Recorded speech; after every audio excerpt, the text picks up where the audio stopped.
আল্লাহ হেফাজতের মালিক হেফাজত করেন যে কোনো ছিলায়, আবার পতন করেন যে কোনো ছিলায়। আওয়ামী লীগের প্রতি, শেখ হাসিনার প্রতি সৃষ্টিকর্তার আল্লাহ তাআলা ওই বিধাতার রহমত আছে।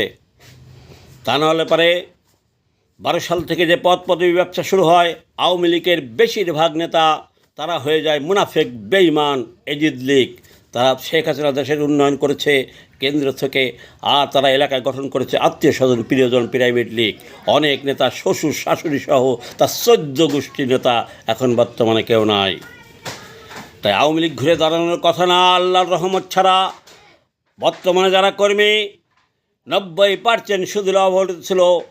শেখ হাসিনা দেশের উন্নয়ন করেছে, মানুষের মনে জয় করে নিয়েছে, তাই আওয়ামী লীগ এখন ঘুরে দাঁড়াচ্ছে তৃণমূলের শক্তি বলে। নেতা 10%-এরও বলতে পারবে না যে আমাদের কোনো ক্ষমতা আছে, কিংবা আমরা দলের কোনো এলাকার কর্মীদের খবর নিয়েছি, অনলাইন কর্মীর খবর নিয়েছি, বলতে পারবে না। তারা এর আগে গ্রুপে শেখ হাসিনা বলেছে কর্মীদের খবর নিচ্ছেন, জি আপা, জি আপা, জি আপা, ওইটুকু শেষ। আমি জনতার নাম দেওয়া নৌকা কবির 18 সাল থেকে 21 সাল থেকে সাথীদের নিয়ে বাংলাদেশের বিভিন্ন এলাকায় ঘুরেছি। দুর্দিনে যেসব কর্মী পদ পদবে হারিয়েছিল, তৃণমূলে যারা অবহেলা ছিল, তাদের সাথে যোগাযোগ আমার বেশি বাটন ফোনে। অনেকের সাথে যোগাযোগ করেছি, আমার গ্রুপে 60-এর উপরে সদস্য আছে। যোগাযোগ করেছি, কোনো নেতাকে তোমাদের খবর নিয়েছে একজনও আমার গ্রুপের বলতে পারে নাই। যাদের সাথে আমার বাটন ফোনে যোগাযোগ আছে একজনও বলতে পারে নাই যে আমাদের কোনো নেতা খবর নিয়েছে।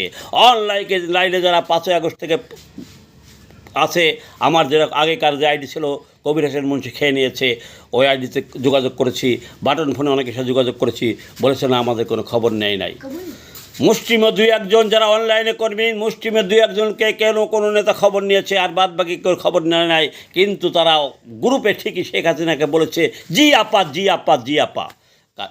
কিন্তু তাদের ওইসব হচ্ছে রাম ছাগল, ওদের মাথায় ধরে নাই শেখ হাসিনা ডিজিটাল বাংলাদেশ বানিয়ে দিয়ে গেছে। এই ডিজিটালেই পতন করেছে, আজব গুজব কথা শুনিয়ে।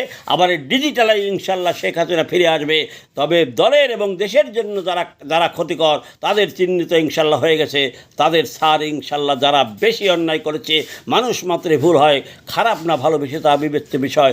যারা ভুল বেশি করেছে তাদের ক্ষমা ইনশাল্লাহ বাংলার মাটিতে হবে না, তাদের বিচার বাংলার মাটিতে হবে। শেখ হাসিনা আসবে, তাদের বিচার ইনশাল্লাহ হবে। দল আবার বঙ্গবন্ধুর আদর্শ মতে গঠন হবে, কোনো সন্দেহ নয়। সৃষ্টিকর্তার ইচ্ছায় জনগণ বর্তমানে তৃণমূলের ক্ষমতা বলে ইনশাআল্লাহ।